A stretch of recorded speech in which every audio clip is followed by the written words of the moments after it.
Assalamualaikum warahmatullahi wabarakatuh. Perkenalkan, nama saya Irma Syam, jurusan Ekonomi Pembangunan semester 5 dengan NIM 2160011. Baik, di sini saya akan menjelaskan tentang sistem ekonomi yang saya dapat. Nah, baik, yang pertama itu di sini ada sistem ekonomi. Sistem ekonomi merujuk pada suatu aturan atau tata cara yang digunakan oleh suatu masyarakat dalam mengelola sumber daya ekonomi yang terbatas. Sistem ekonomi menentukan bagaimana sumber daya seperti tenaga kerja, modal, dan waktu digunakan untuk memproduksi barang dan jasa yang dibutuhkan oleh masyarakat. Nah, selanjutnya juga ada fungsi sistem ekonomi. Ada beberapa, dan yang pertama itu alokasi sumber daya. Menentukan cara terbaik untuk mengalokasikan sumber daya yang terbatas agar dapat memenuhi kebutuhan masyarakat. Dan yang kedua itu distribusi pendapatan. Menentukan bagaimana pendapatan dihasilkan, didistribusikan, dan dikonsumsi di dalam suatu masyarakat.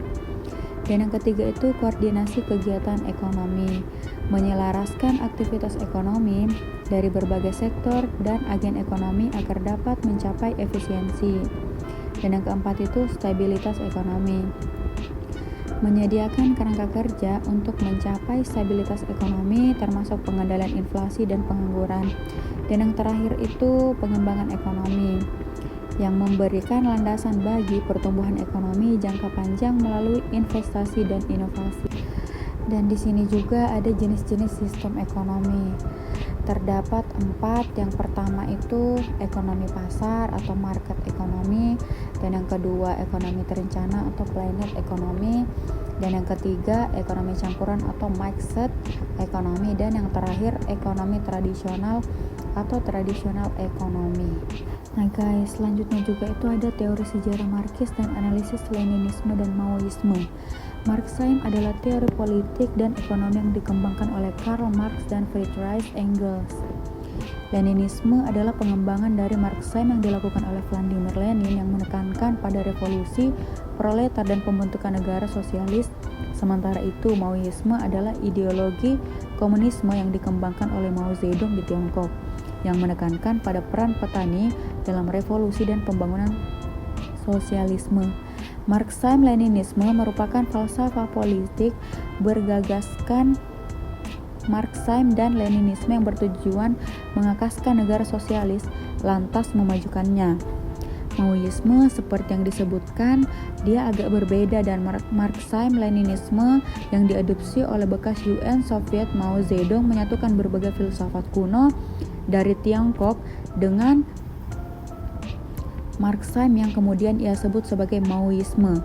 Perbedaan mendasar dari komunisme Tiongkok dengan komunisme yang didengar lainnya adalah bahwa komunisme di Tiongkok lebih mementingkan peran petani daripada buruh. Dengan demikian, Marxisme, Leninisme, dan Maoisme merupakan teori politik yang memiliki perbedaan dalam konsep dan implementasinya, namun semuanya memiliki akar yang sama dalam ideologi komunis.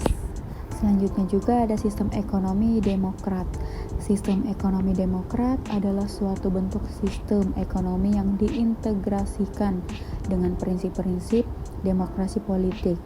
Dalam konteks ini, keputusan ekonomi tidak hanya diambil oleh entitas atau individu tertentu, tetapi melibatkan partisipasi dan pengaruh dari masyarakat secara keseluruhan.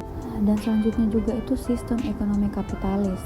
Sistem ekonomi kapitalis adalah suatu sistem ekonomi di mana sumber daya ekonomi, termasuk faktor produksi seperti tanah, tenaga kerja, dan modal, dimiliki dan dikendalikan oleh sektor swasta yang meliputi perusahaan dan individu.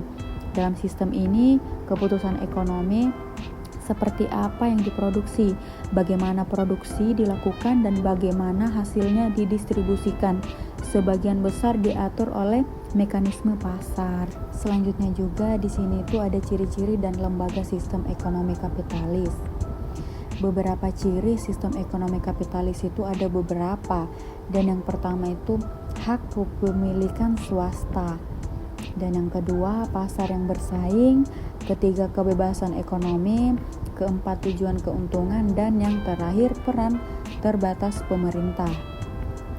Beberapa lembaga sistem ekonomi kapitalis itu ada juga beberapa. Dan yang pertama itu pasar modal, dan yang kedua bank dan lembaga keuangan, yang ketiga bursa efek, keempat badan regulasi keuangan, kelima lembaga HUK, dan yang terakhir pemerintah. Baik, untuk selanjutnya itu ada juga kelebihan dan kekurangan sistem ekonomi kapitalis.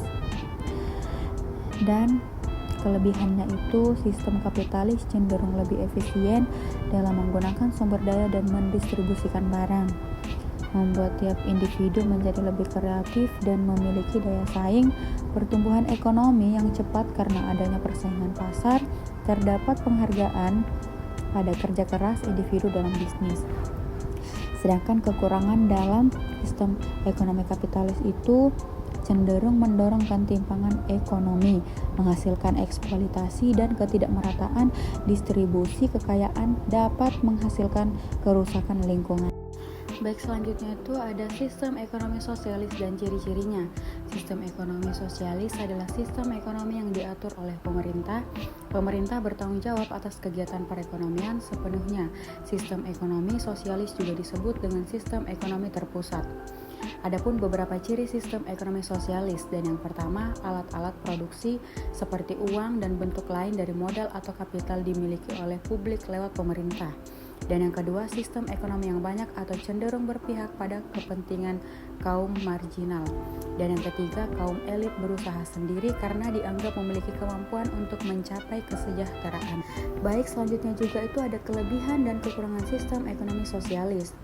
Dan kelebihannya itu tidak ada kesenjangan ekonomi antara si kaya dan si miskin.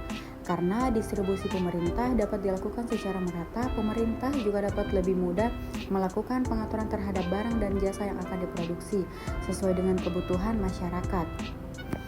Kemudian kekurangannya juga itu dapat melemahkan dan mematikan inisiatif karena kreativitas individu menjadi praktik monopoli yang membuat masyarakat rugi.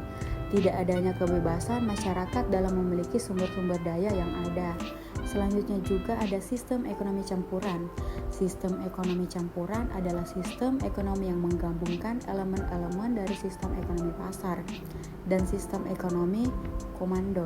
Dalam sistem ini, pemerintah dan sektor swasta bekerja sama dengan mengatur serta menjalankan kegiatan ekonomi suatu negara.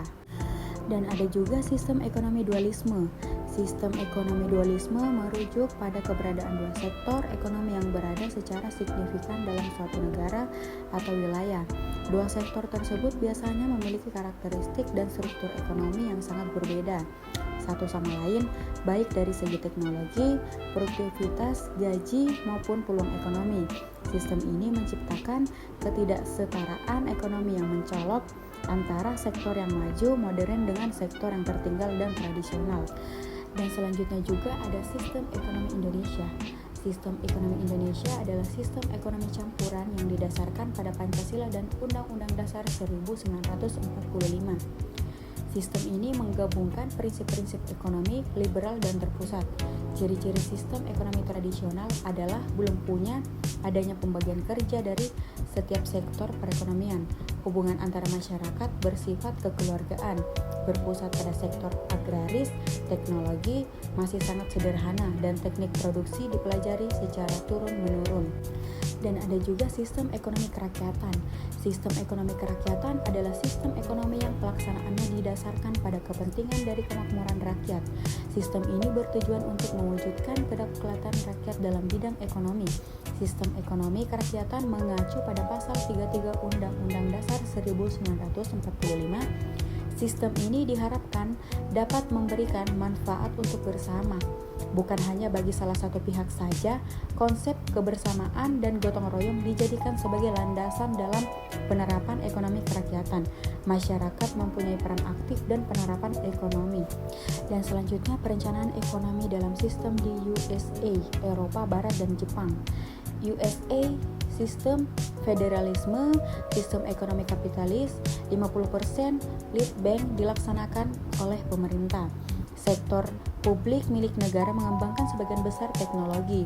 3 dokumen yang harus dibuat oleh setiap instansi pemerintah pusat: rencana strategis rencana kinerja tahunan dan laporan kinerja tahunan. Dan selanjutnya, perencanaan ekonomi dalam sistem di USA, Eropa Barat, dan Jepang. Di Eropa Barat mempunyai program Marshall Plan membantu pemulihan perekonomian Eropa Barat dan sistem ekonomi merkantilisme. Dan di Jepang ada strategis pembangunan ekonomi Jepang, memprioritaskan pembangunan infrastruktur sosial, mengintegrasikan tradisi sosial ke dalam sistem pembangunan ekonomi, dan strategi rencana pelimpangan data penghasilan dan badan ekonomi. Selanjutnya, peranan perencanaan ekonomi dan peranan pemerintah dalam sistem ekonomi di Indonesia. Perencanaan ekonomi memegang peran penting dalam sistem ekonomi Indonesia. Hal ini tercermin dalam upaya pemerintah untuk memeratakan pembangunan ekonomi di berbagai wilayah seperti yang dijelaskan di dalam artikel Kementerian Koordinator Bidang Perekonomian. Pemerintah memiliki peran dalam mengarahkan, mengendalikan, dan mempengaruhi perubahan variabel ekonomi utama seperti GDP, konsumsi, investasi, dan tabungan sesuai dengan tujuan perencanaan ekonomi nasional. Sekian presentasi dari saya, kurang lebihnya mohon dimaafkan.